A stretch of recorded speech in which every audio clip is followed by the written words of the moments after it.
What's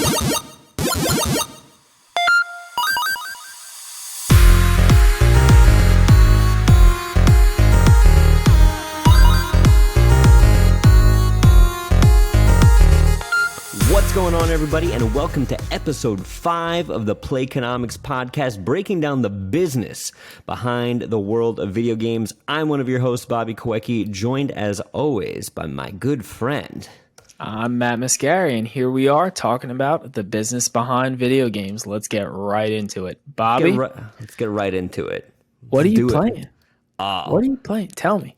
Well, what I've been playing, listen, I don't want to waste anybody's time, but I'm gonna take some time and flex here because I'm a borderline god at this Splitgate game. Because my original plan this week was to play the Ghost of Tsushima DLC.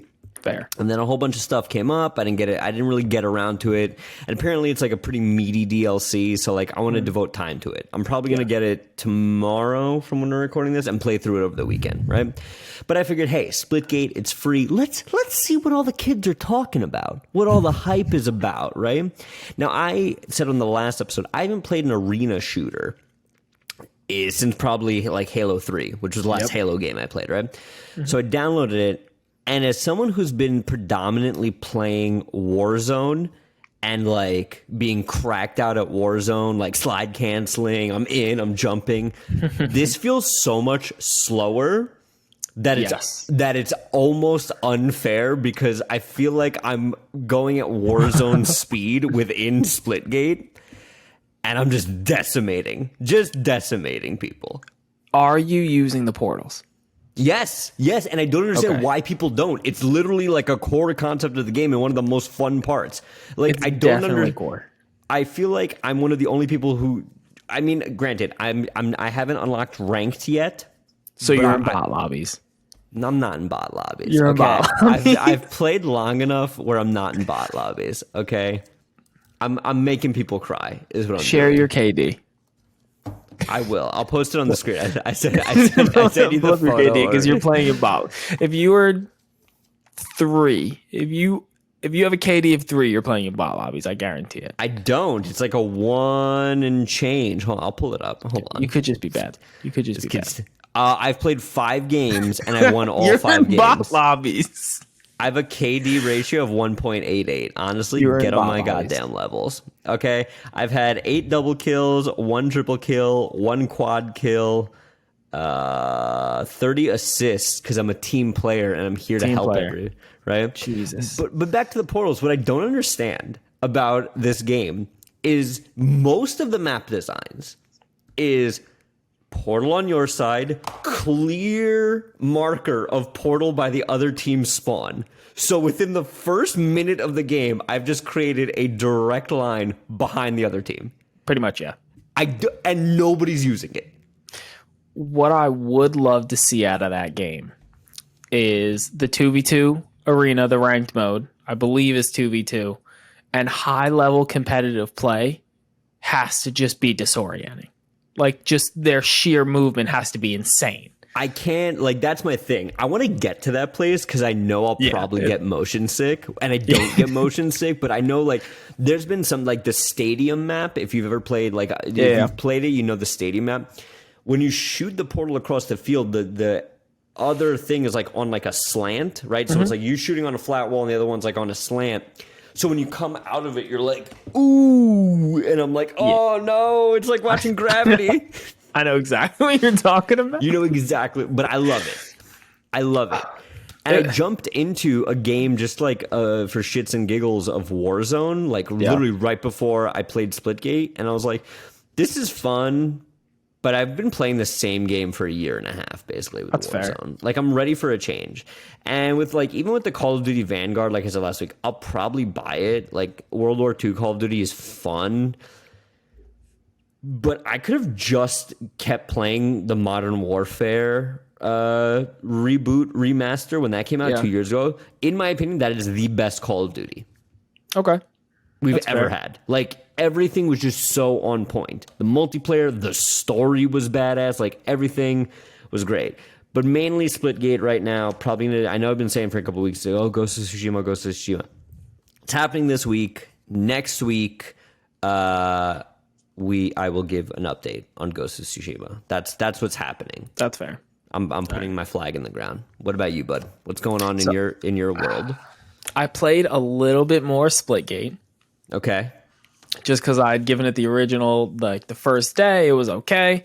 It gets better when you use the portals. Because even if the other people aren't playing, because I'm still, I did unlock rank, but still fairly low. Whatever the matchmaking they're using, I'm against pretty new people still. Not bots though. I'm not in a bot lobby, Bobby. I'm not in a bot lobby. You're in a bot lobby. But once you start using the portals, it adds a whole new element to the game. I think it makes it faster, and it makes it way more tolerable than before when I wasn't using the portals. And it's good. And then obviously I've been playing Apex Legends as always, as per usual. I don't know, man. Look, we played those couple games, and I'm giving it a try. And like, I can't compare Splitgate to Apex because they're fundamentally different games, right? They're different. I don't know. There's just like, I keep waiting for Apex, like to have the moment in Apex where I'm like, yes, with like I've had with Warzone, right? And like, there have been moments in Warzone where I'm like, oh, one more game, 2 more games, 3 more games. It's 7 a.m. and I lost my job. Like it's I've had that moment with Warzone. I've yet to have that with Apex. Have you played with a full squad before? Yes. Just with like randos though. Yeah. But what I'm saying, I meant like a full pre-made. Where you're no, it's all been like random matchmaking. Okay. That's why. Like, as much as I love Apex, I could play it for maybe about 30 minutes maximum with strictly randos. Because it's hard. There's so much communication. The abilities and everything have to line up and do things. And I'm so used to playing with a pre-made that I'm like, I can't function with randos because I can't communicate to them. And I require so much communication to play with. It's just, I'm toxic, they're toxic. But Exactly. And it's like, the ping thing, super cool. But it's like, it's the ping thing, and then it's like, either people have a mic, and they're like, oh yeah, there's a guy over there. Or it's like, nobody has a mic. And it's like, try rank. People will be like more into it. It seems intimidating. Once you get into like platinum, people are better. More people have mics. People play as a team. Bronze, silver, and gold. It's almost like playing randoms. But far more often do you get a better team in rank than you do in just pubs. But that makes sense. Once you get to platinum, people are trying to win and they're trying to like do their best. Yeah, I buy that. Buy that. It does get better. And you could always hop in a pre-made with me and we could throw down some games, have some good times. Well, you're going on vacation. I am. I will be gone starting tomorrow. Yeah, no, I don't love you.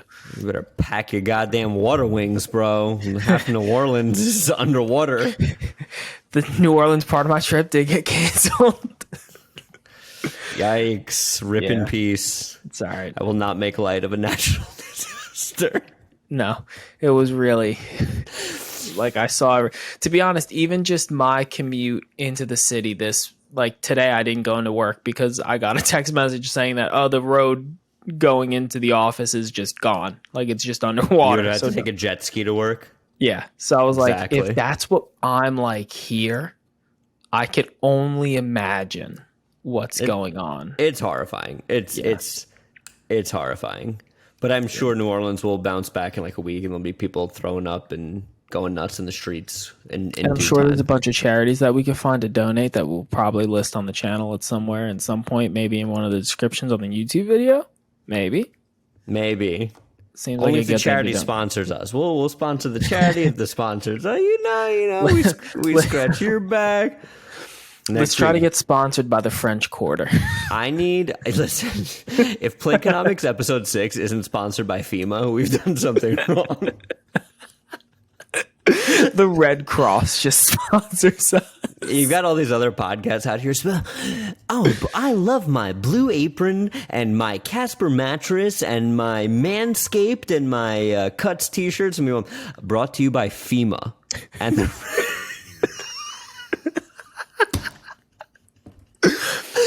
okay, all right. I'd be here for it.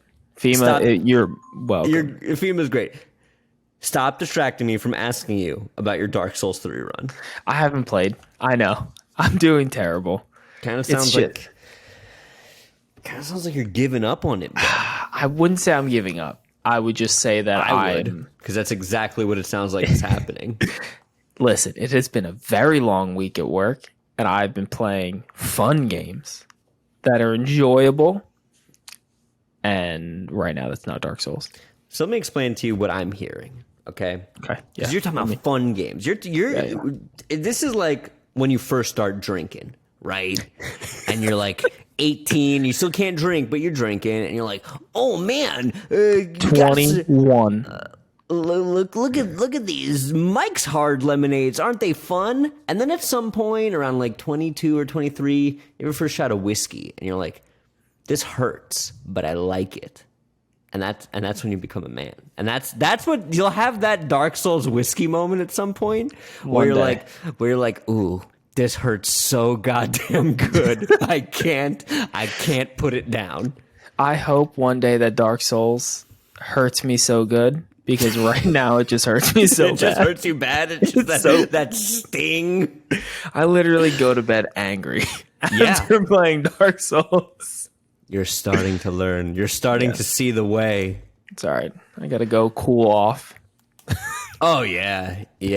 I'm the amount of like drywall companies that must be thanking From Software is probably ridiculous. I'm telling you, I'm cold shower. It's just whatever takes the edge off after some Dark Souls. It's just have you ever seen Arrested Development? You know the meme where it's the guy and he's in the shower in jean shorts crying? All right, that's from Arrested Development. That's exactly what it is. That's what I'm doing every night after playing Dark Souls.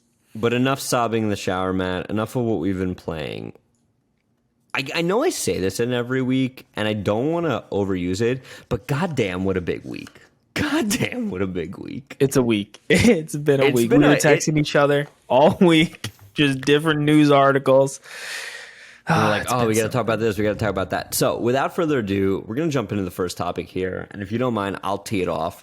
Please do. And the first thing we're going to talk about is that Timthetatman and Dr.Lupo, two like marquee faces over at Twitch, have now officially signed exclusivity deals with YouTube Gaming. And I pulled up this article from The Verge by Jay Peters, and I'll link it down below. But I'll just kind of read through and skim here to give everybody an idea of what's going on. Timthetatman, one of the most popular streamers on Twitch, is leaving to stream exclusively on YouTube Gaming. His move comes just days after another big streamer, Dr.Lupo announced that he'd be streaming from Twitch to YouTube as well. Let's see here.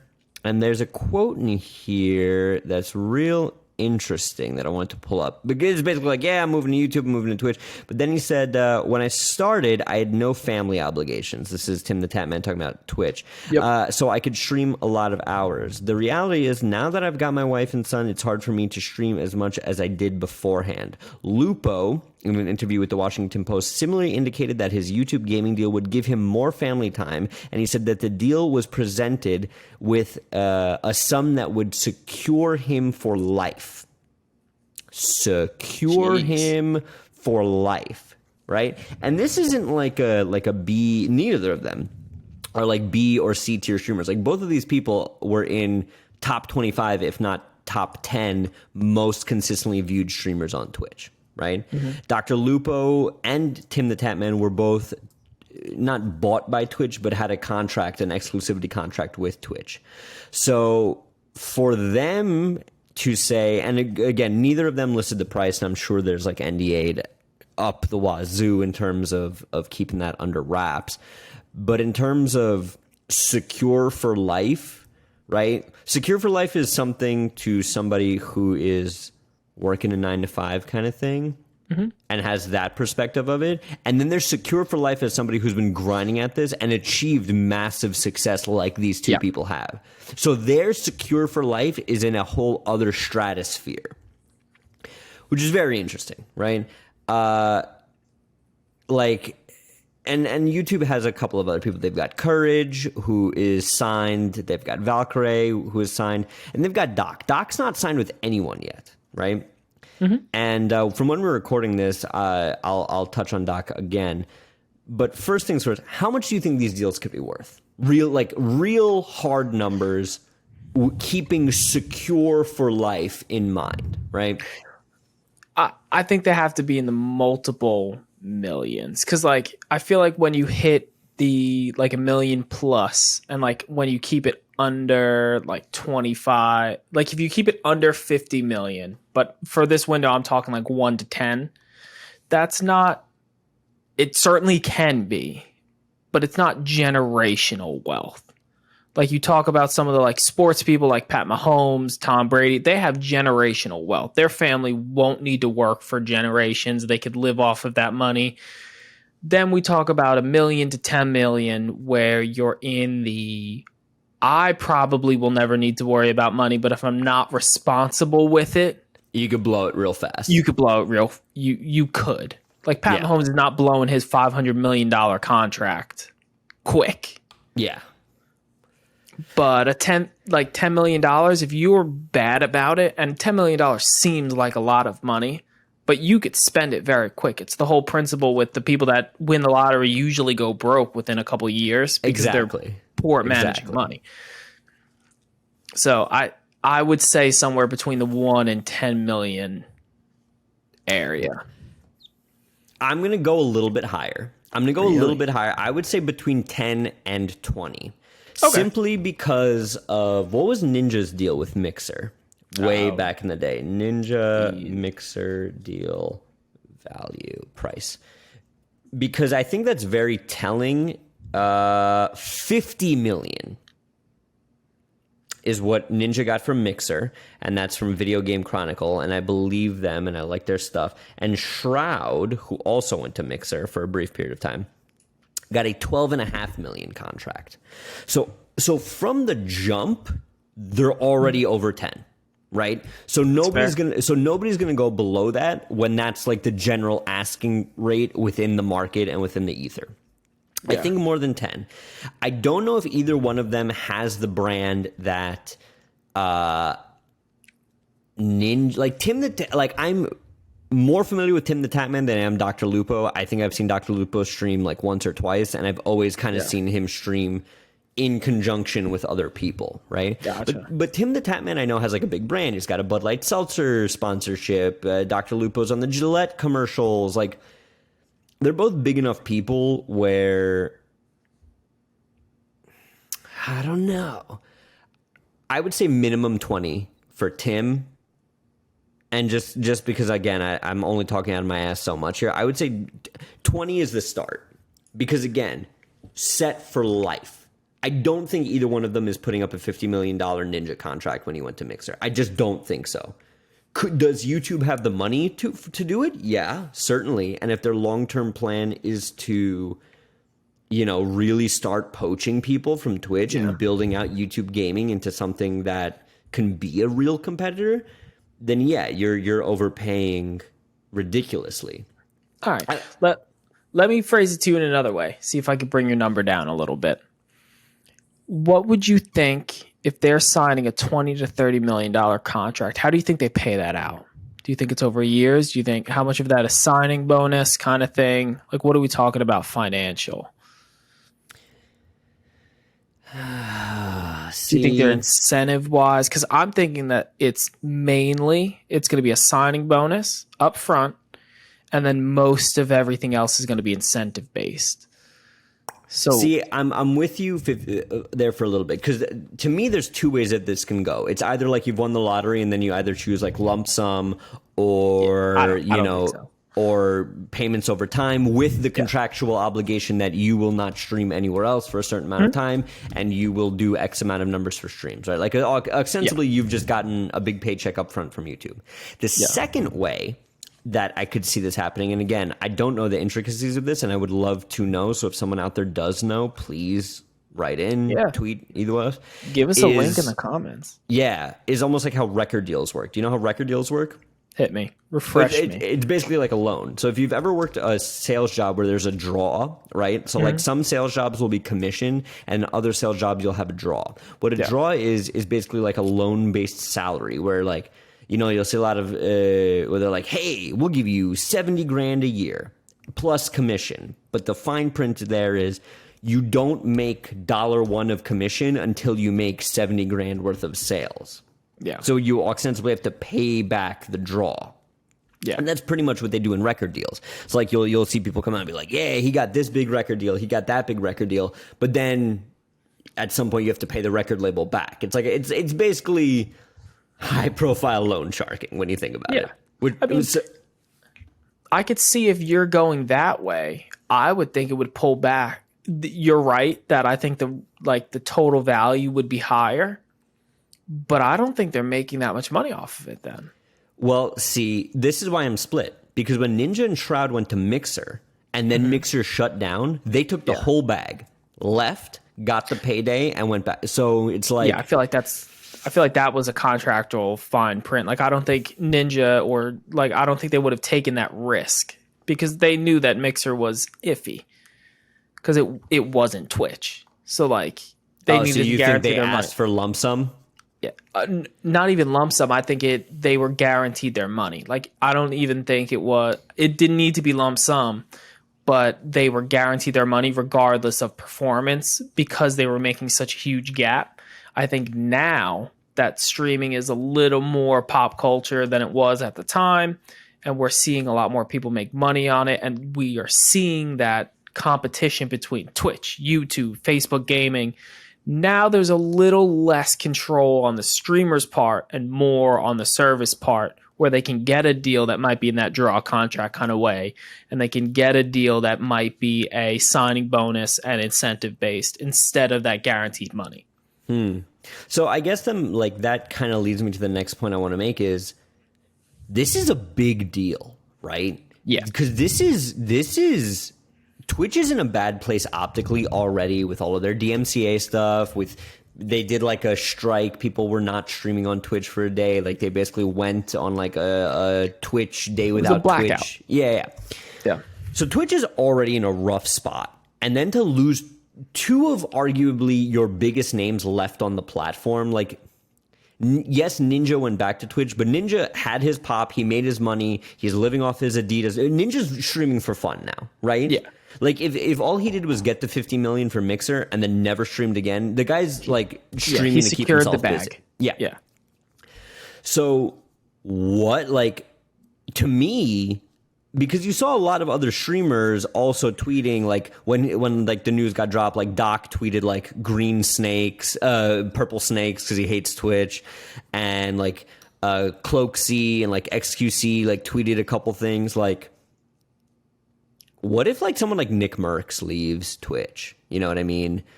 Like, because he's in that group. Like, they all have that, like how Adam Sandler has all of the same people in his same movies all the time. Like, you're starting to see that. Like, I watched Doc stream today with Timthetatman and Courage and Dr.Lupo, and I was like, oh, like they're back, kind of thing. Yeah. Like, Doc's great on his own, but like when they were together, like having that rapport, it's like, oh, the boys are back together, kind of thing, right? No, so it's you know. I get what you're saying. I still believe in Twitch for about 10 years. I think they will have a firm market somewhere either just shy or just above 10 years without doing anything monumental. Like they're obviously going to upkeep I believe they're owned by Amazon. So like they're not going anywhere, and they're not going to sit and rest on their laurels. They'll keep innovating and keep doing something. But I think they're going to need a major change to maintain, just because now they're starting to compete with real, like, I'm sure as good as Mixer was, some of Microsoft's products aren't the greatest. We can bring back the Zune. Oh my God. I knew it.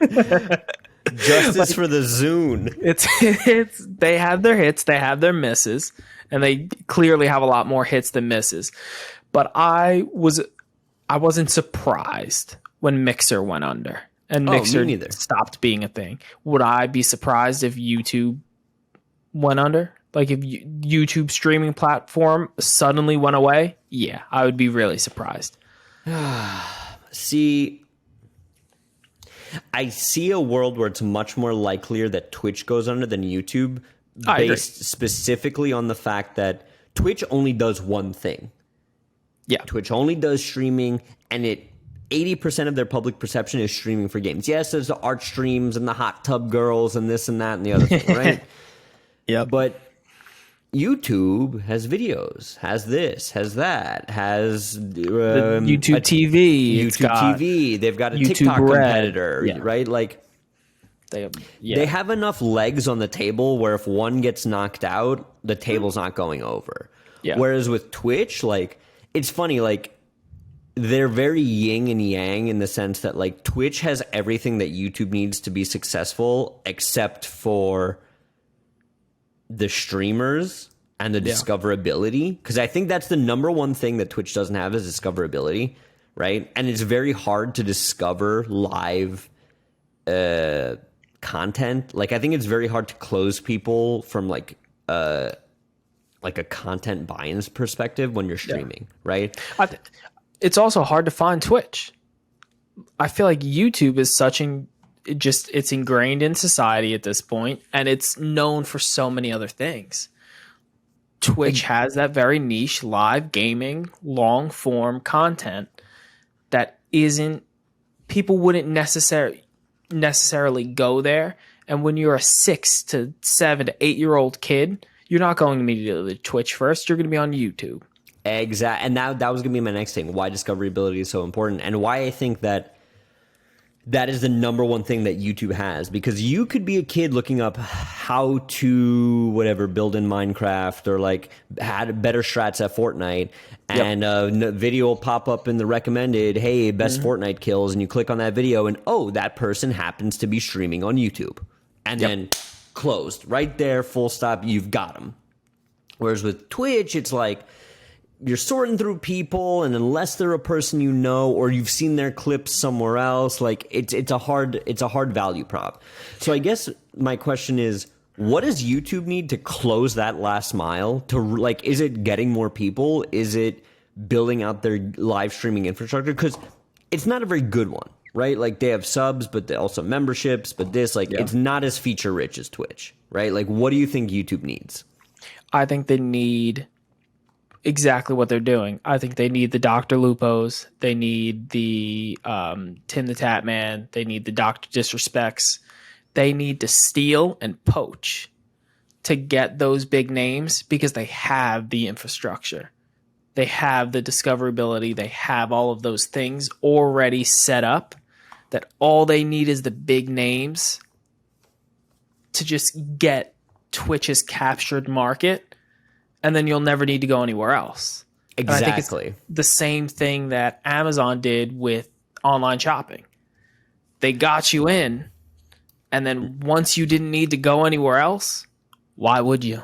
But it's so funny that you say that, because YouTube, from a content perspective, is beating Amazon at their own game that they did with, putting brick and mortar stores out of business. Like, that was right on the money. That YouTube has everything in one place, where it's like you fall down that rabbit hole super easily. I like that. I'm curious. I think I would like, this only goes two ways. It only goes where before the end of the year, if we see Nick Merckx leave, if we see XQC leave, if we see like they've got their bro audience now. Like, they've got that base. They've got Doc. They've got all these guys. Like, if they put that together, they have Valkyrie. So like, if they were to poach someone who maybe isn't like a primary, like Pokimane, who does like a lot of like IRL stuff and like just chatting stuff to legitimize that part of their site, I think that snowball down for Twitch gets much bigger. But I also see, like, if Twitch just puts in a way to discover videos, that puts them ahead, kind of thing. I think so. And I don't think, I wouldn't be surprised if they do that. I think Amazon and Twitch have that type of innovation and that time of strategy that if they want to keep Twitch going and they want it to evolve and keep competing, they know what it'll take and they'll do it. But I did one last thing regarding what would get YouTube online and what would keep Twitch going. How many of them have deals with big esports teams? Because YouTube. I was going to say Blizzard is the only place that Call of Duty League and Overwatch League streams. Yeah, because I was pretty sure that the World First race for World of Warcraft was strictly YouTube. Mm-hmm. I think that could also be a huge thing because you get the streamers only able to put the content out on YouTube for those types of events. And if you want to go see your favorite streamer compete in this event, they're going to be advertising it and they're going to be putting it on YouTube. And you also just get the discoverability again from those top brands. Call of Duty competition, advertised on YouTube because it's only shown on YouTube kind of thing. So I think if they could secure big name streamers and maintain that foothold in the esports realm, I think esports will blow it up in itself. You make good points. I also think the structure of the deals, like, because these seem like very sweetheart deals, right?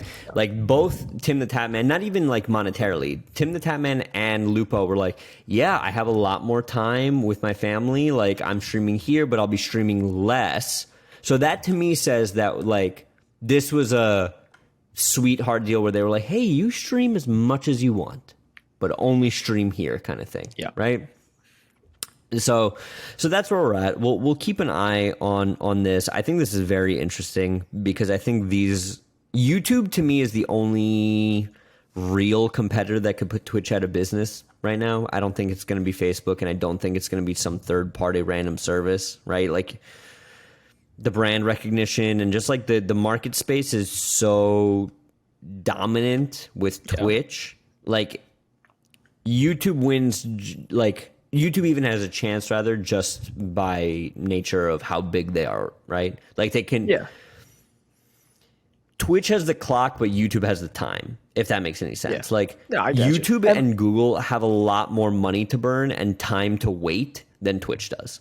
I was gonna say they have the resources and just like you said, they have the money to burn to square up with anybody in any project they'd like to, and if it comes to it, they could just win a war of attrition where they're just burning each other out of money and trying to keep up with the Joneses per Twitch has this, YouTube has this, even if they're not good features and they're just trying to adapt and one up the other one.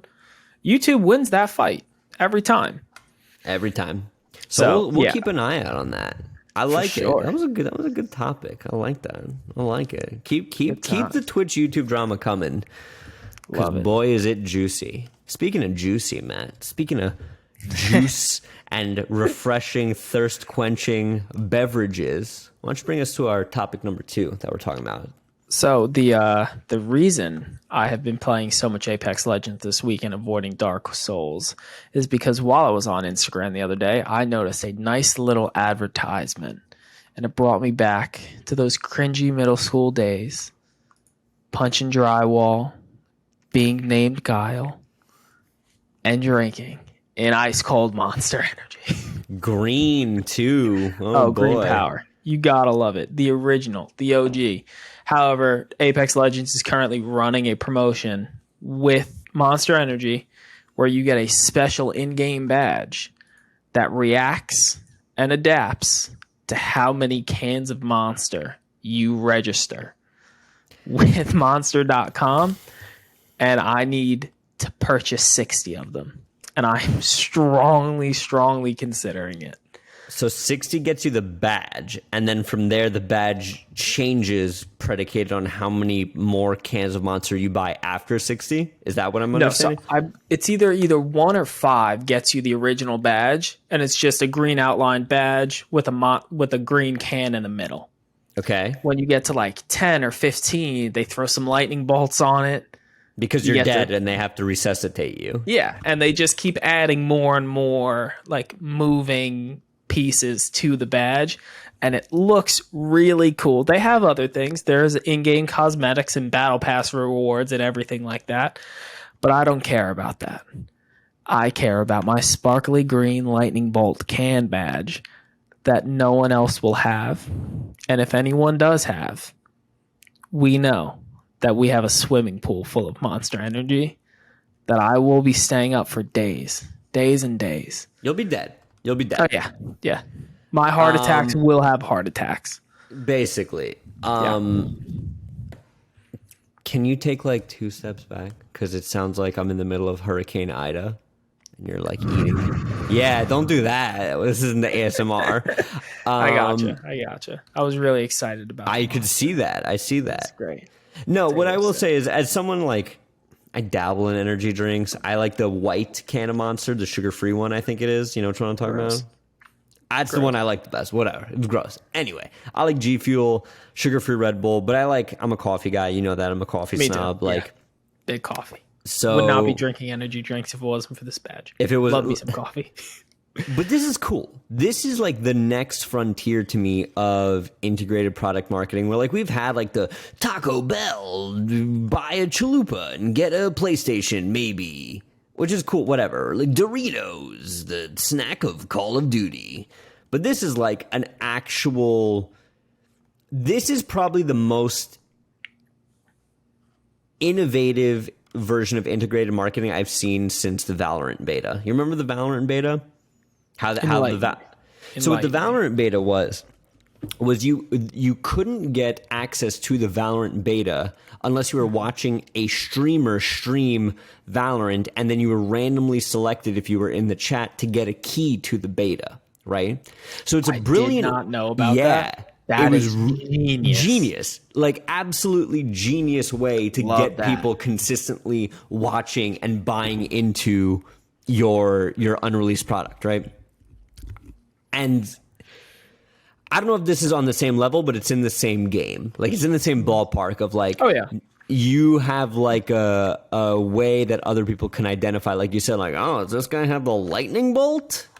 I want the lightning bolt. Like it's that constant one-upping and keeps people engaged with the brand, with the product. So I think that's genius. I won't buy any Monster. That's fair. Like this is probably the only one of the 60 that I will actually drink. And what are you going to do with the rest of them? I don't know. I think there's probably like a fish and wildlife law against like pouring Monster into the grass. Like you're definitely wiping out species if you do that. I mean, you know my love of charity. I tried to figure out a way to donate them. Yeah, that's what homeless people need. That's exactly what homeless people need.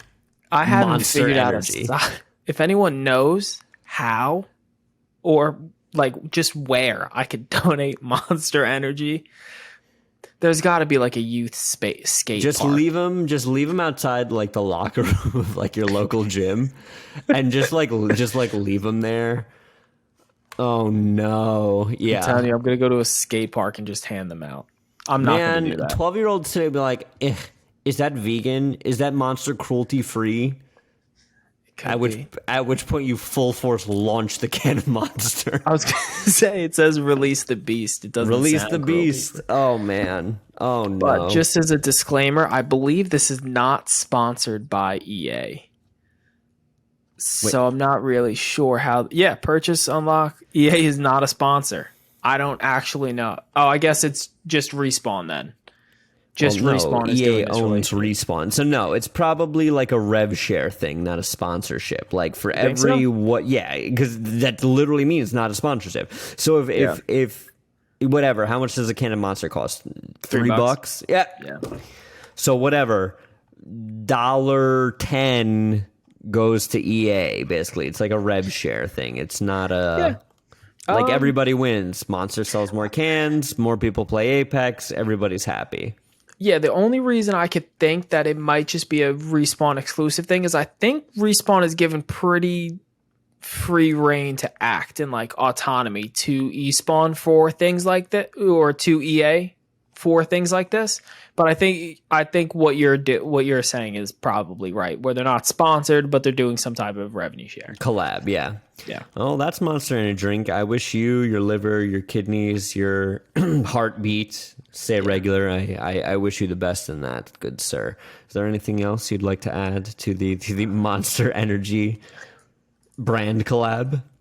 If you play Apex Legends and or drink Monster Energy, you should do the other one and get this super cool badge.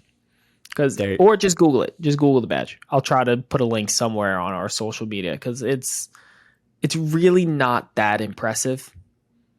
Yeah, the more impressive thing is that you survive, I feel like. That to me is what's really impressive. Well, I would just be scared because I know that anyone that has that 60 can badge is seeing at 240 frames per second. Oh yeah, they're just immortal. They're immortal. Like that person has no fear of death. Not they even didn't a little quit. bit. They didn't quit after the Cemetery of Ashes and Dark Soul. No, sir. They built the Cemetery of Ashes. I don't even know what to say about that. However, we probably have a new topic. We do, and it's a very heavy topic, which is why I will linger on the Monster Energy drink if you'd like to. Yeah. Take one more sip of your freedom-filled energy drink of your own volition and autonomy before we jump into this next article. Yeah. This will make you an esports champion. Speaking of people that will never be esports champions. Well, I don't know about that, if they'll be esports champions or not. But what I do know is this next article here. This is also a pretty big story this week, and it comes to us. I pulled this one up from Bloomberg because I feel like that was the most cohesive wrap up, and it said China. I'm not saying that. I'm saying it's a Trump impression, not making fun of China. Just to be clear before we get the sponsorships. I would like everyone to know before we started this podcast, I'm going to stay very apolitical about this topic. This man comes out here and does a Trump impression. Not meaning. I always think about this, and I heard this on a podcast one time, another podcast I was listening to. But let's start with a light joke, and it was all about how, like, because you know how Trump like has like a younger kid. I don't know what his name, Barron is it? I think it's Barron, yeah. And they were like, he must play video games, right? Right? Like, so can you imagine like he's playing video games and Donald Trump walks in the room? Like, can you imagine like being on like an Apex voice chat and in the background you just hear him? Like, how funny would that be? That'd be hysterical. No, I would love it. I've seen better frame rate. That wasn't a good play. Like, that'd be fucking hysterical. Nobody's a better Apex player than me. I built the best lobby in Apex. Okay. Serious topic. China slashes kids' gaming time to just 3 hours a week. Crazy. And I'm just going to read from the article here directly. It says, China will limit the amount of time children can play video games to just 3 hours most weeks. A dramatic escalation of restrictions which dealt a blow to the world's largest mobile gaming market. As Beijing signaled it would continue a campaign to control expansion of large tech companies. LOL, I'll get to that in a second. Gaming platforms from Tencent Holdings to NetEase can only offer online gaming to minors from 8 p.m. to 9 p.m. on Fridays, weekends, and public holidays. State news agency, I'm going to totally butcher this, XINHUA. That's the name of the publication. Reported, citing a notice by National Press and Publications Administration, the new rules are a major step up from a previous restriction set in 2019 of 1.5 hours most days. Okay? And the article goes on here, but suffice to say, and again, this is horrifying. And this is horrifying from a business perspective, as well as a geopolitical one. But first of all, this is horrifying because it's a wild impingement on freedoms. I know I made the joke before that you can drink as much Monster Energy as you want. You're a blue-blooded, tax-paying American. And I will. And it is your right to do so, right? However, all of other China's atrocities and human crimes against humanity aside, this is crazy because of China's business interests, right? So Tencent, which is a large mobile gaming company, right? They make most of the big mobile games out there that you've played. And the article touched on this, that China's a very big mobile game market. Why? Because only like a couple of years ago did they make legal that you could own consoles in the country. Also crazy. This is basically a slap into the face and just a flex fiscally and, like I said, geopolitically. What I mean by that is Tencent owns 100% of Riot Games. Now, while China's a very big market, if China can only play a certain amount of hours a week of League of Legends, guess what? Every other country that's playing League of Legends, which I'm sure there's many of them, League of Legends is one of the number one games in the world still today, Tencent still gets a profit, right? Tencent owns 40% of Epic Games. So if they're only playing 3 hours a week in China of Fortnite, that's okay. That's fine. Because everyone else in the world that's still playing Fortnite and still making microtransaction, China's getting a rip of that. Yep. Right? They own 11.5% of Bluehole, which is the parent company of PlayerUnknown's Battlegrounds, right? So same thing. So meaning China and Tencent, which for those of you who don't know, the way the communist economy works in China is every business is integrated within the government in some point, right? So this is you almost can't not speak about it geopolitically because they're so intertwined by nature of how their economy works, right? I don't know the correct and unimpassioned way to speak about this other than it's absolutely horrifying, right? And so NetEase is one of the companies that, much like Tencent, is a major Chinese company. They back Bungie, if I'm not mistaken, with Destiny, right? Like they bought a big share of that, right? Like it doesn't matter if Tencent took a hit on the market. It doesn't matter if NetEase took a hit on the market. Why? Because they're still making money either way. It's a way for them to flex on their own people and still make money. I don't know. I could rant about this for hours. Please stop me. It's crazy. And I'm going to take it a little farther away from geopolitical.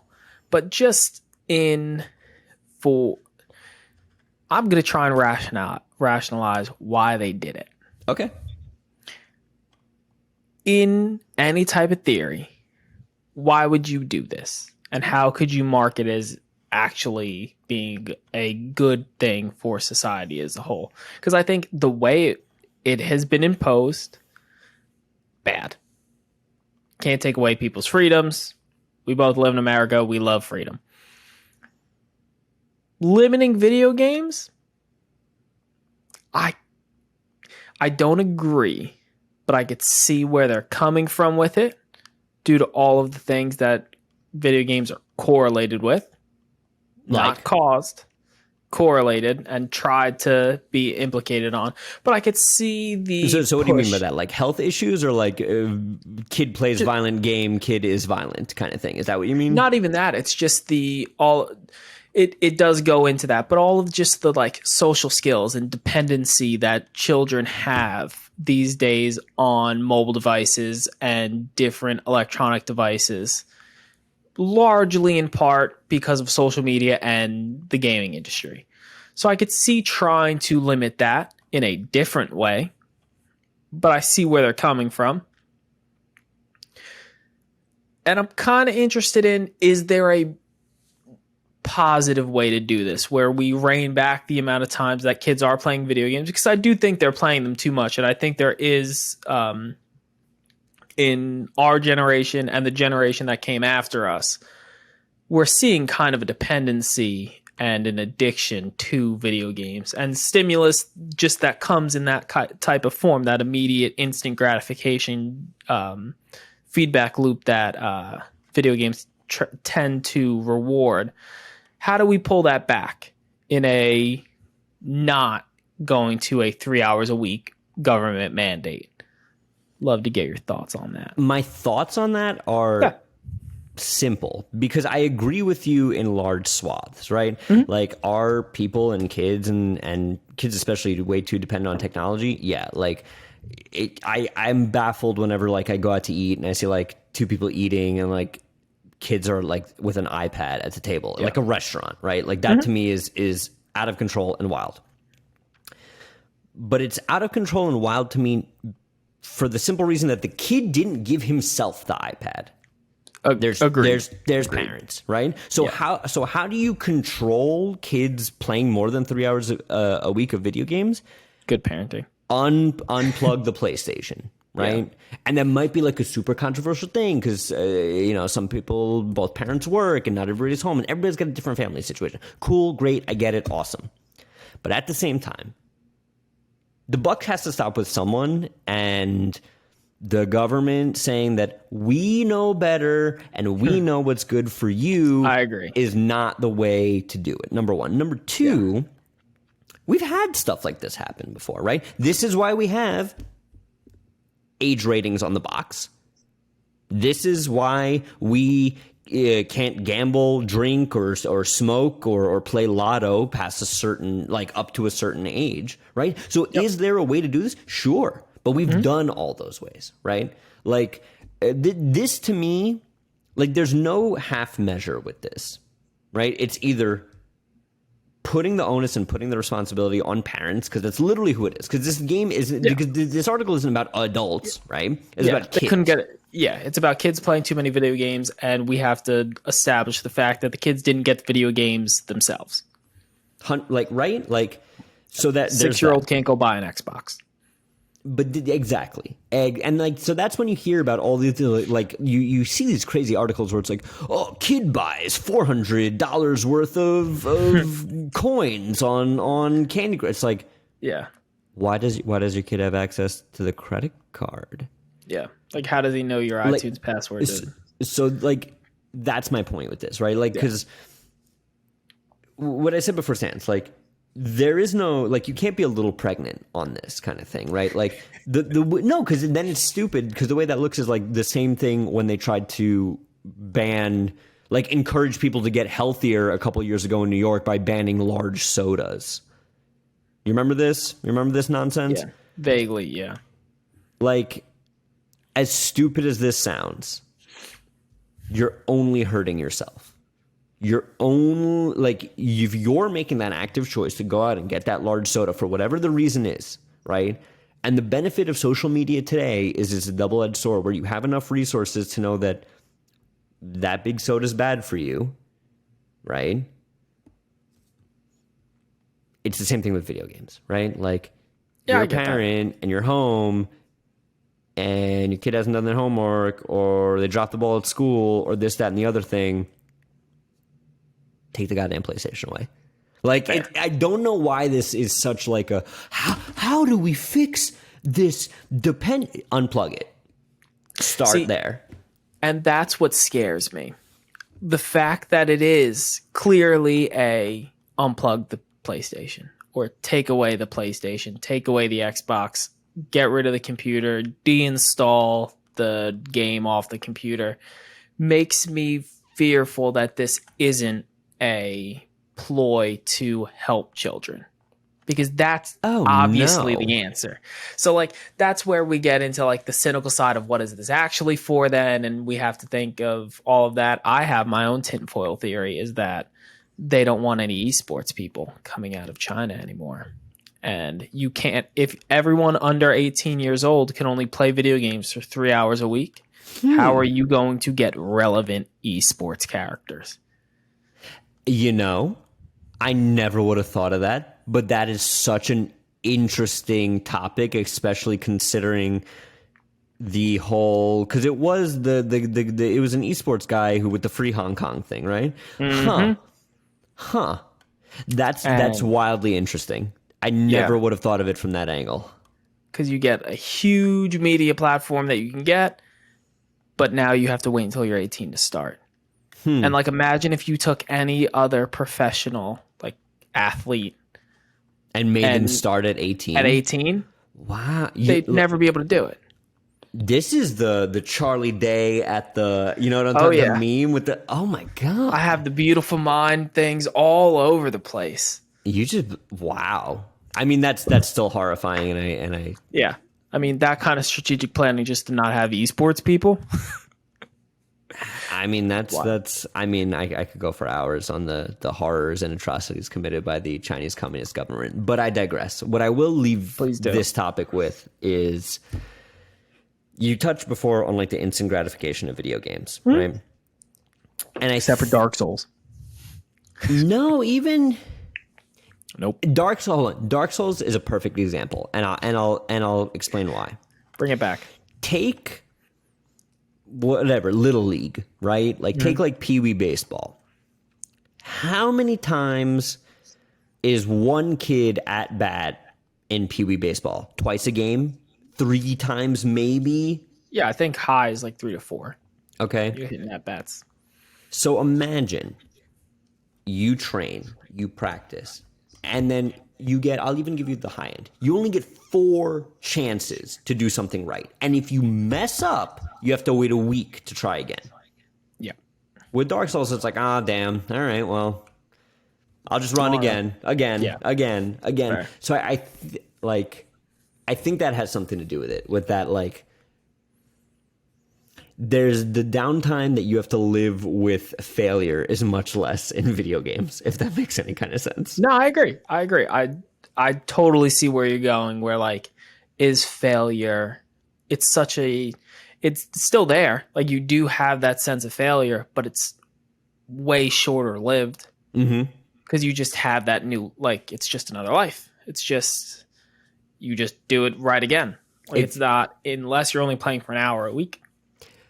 Yeah, which your parents should be the ones deciding if I agree. You're playing 1 hour or 10 hours a week, not the government, and that's it. I'll bleep that out. But I have a deep dispassion. I'll write it down for that. Just bleep this whole segment. The whole segment. I can tell you one episode of Playconomics that's not being aired in Beijing. I can tell you that one right now, buddy. Oh, the algorithm. Watch tomorrow. Oh, Bobby? We haven't heard from Bobby in a while. Just wait till you see the thumbnail.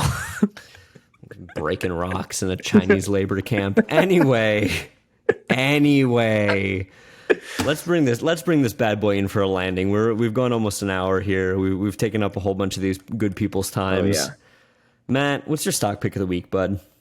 Stock pick of the week is gonna be, it's a surprising one. And this is a real strong advocate for we are not your financial advisors. Because you could this could either be your big winner or it's just gonna continue to lose. Alligator butlers. Yep. Not butlers for your alligator, no, but an alligator that's your butler. Is that one? Did that company go public? It's definitely not alligators for your butlers. It's going to be Capcom. Oh. And it's a solid 1463 right now by my count. And it's on a huge decline. Over the past couple months, it's seeing about a 30 to 40% dip. I think it'll be fine. Oh, yeah, I agree with you. And I mean, I think it'll pull back up, and I think you're going to see a solid spike. And I think it's going to get right back to that 17. And I'm not talking big gains. But I think you're catching this on the downflow. And first thing everyone learns when you're first dabbling into the stock market, buy the dip. Buy the dip. This is a solid dip. The song, is that what that was? The Buy the Dip song? No, I'm right there with you. I mean, and again, I am not a active investor. Capcom is not a part of my current portfolio. I can say that with confidence. I don't invest in Capcom. But I bought the peak. I understand why you would. And I think to contextualize the dip, I don't think it's a dip. I just think it's finally like real life actualization of what their value, like the value of their portfolio in terms of Capcom. Like, I think that they were down for so long, right? Like, Capcom had a rough couple of years. It did. And then I think like once like Resident Evil 2 Remake and Devil May Cry 5, like once they started, and like Resident Evil 7, like once like people were like, oh no, Capcom still has it, I think then it was a bit of an overcorrection where they were overvalued for a long time. Like, don't get me wrong, Resident Evil 2 Remake is one of my favorite games of all time. Resident Evil 4 is, if not my favorite game of all time, within my top 3. Like, when they remake Resident Evil 4, you won't hear from me for a week, if not more. I love Resident Evil 4 is one of those games where I could play blindfolded, right? But they have like Capcom, like I said, I think that they were down for so long. Like Resident Evil 6 sucked, and then they're like other IPs weren't doing very well. And then once they started hitting, like people overcorrected, I think. So I don't think this is a dip. I just think this is like a normalization of people realizing, like, I played Resident Evil 8, the most recent one that came out. Okay, good, not great. Like, it was fine. Like, it wasn't my favorite Resident Evil game, but it wasn't as bad as any of the worst ones, right? They have the Phoenix Wright. They have, obviously, Street Fighter, which is their main esports pillar. So, like, I think this is a great time to buy Capcom. I'm right there with you. For sure. Because I think it's priced correctly, like right now, based on the stable of their IP and based on like they had their big launch pop, right? Like they had their next gen launch with Resident Evil 8 already, right? And then they have the Ace Attorney Chronicles and this is that. So like it's only, how do I put this? Short of a Resident Evil 4 remake, like I don't know what Capcom could drop right now that would give them the same kind of wow, big eyes, like, oh, they're back, baby. Like that genie is out of the bottle. Like they already did another good Devil May Cry. They already did another good Resident Evil where it's like, okay, like we get it. Like you guys are back. Like you're good kind of thing. It's like, what if they put out a new Mega Man? I'm just kidding. I would love a new Mega Man. I'm not a Mega Man guy. I'm not a Mega Man person. Like, cool if you're a Mega Man person. Yeah. But to reiterate on your point, like what are they really going to put out? That's going to be a big name drop that's going to compete with what we were talking about in the last episode. Things like the new Call of Duty, the new Pokemon or the remake of the Pokemon that's coming out. Right now, because they kind of blew their load with the back-to-back Resident Evil 2 remake, and right after that, like a year after that, they did the Resident Evil 3 remake. Like, same engine, and Resident Evil 3, like, is not everyone's favorite. Like, Resident Evil 2 remake is a phenomenal game. Like, it is the definitive version of Resident Evil 2. It is so good, and I'm pretty sure it's on Xbox. So if you have the ability to play it, highly recommend you do so. Game Pass. Definitely. They're like short of a new IP, which I would also love from Capcom because their stable of IP is also fairly stagnant at this point. Like there's only like every time you go into a Capcom event right now, it's always going to be like, oh, I want another one of this. Like, yeah, it would have to be something new that really is like, oh, what? I was going to say, I would love to theorize what a new Capcom game would be, but if I did, I would be working for Capcom. And they have some dormant IPs too. They have Dragon's Dogma, which I'm pretty sure is Capcom. I want to say it's Capcom. Do you know they made a Netflix series about Dragon's Dogma? I do. Oh, which is actually a great teaser for our next episode. Tune in next week, folks, as we bring this in for a landing here. If you like this episode, tune into next week's. We're actually going to film it right after this one. Spoiler alert, because Matt's going on vacation. I'll be wearing the same shirt. Yeah. We're going to discuss the most valuable IPs we think would be very lucrative to turn into TV Netflix series, Netflix adaptations, or anyone. I'll go across the board. But that's next week. If you guys like this week's episode, I know it was a girthy one. It was a thick one with a lot of heavy topics. Let us know down below. Let us know down below. We're always happy to talk to you guys in the comments. Let me know on TikTok. Let somebody on TikTok. I really want to get into it with somebody on TikTok over the China 3 hours thing. Go ahead. I'll make a clip. I'll put it over there. Our TikTok fans are so vocal. They're of vocal. all our social media. We get 1-2 comments, YouTube videos, 1-2 comments, tweets, Instagrams, TikTok, thousands. Thousands of comments. Considering ByteDance is owned in large part by the Chinese government, I'm getting disappeared. Like that's you're not going to see me after the next week's episode. TikTok's coming for you. Oh boy. All right. Well, that's that. Thank you guys so much for listening, and take care of yourselves. Be well. Drink as many Monster Energies as a responsible adult as you so please, and play more video games than 3 hours per week. Your God. And always remember. Always remember. Always remember. 60 Monster Energy drinks will kill you. Full send. See you guys. See ya.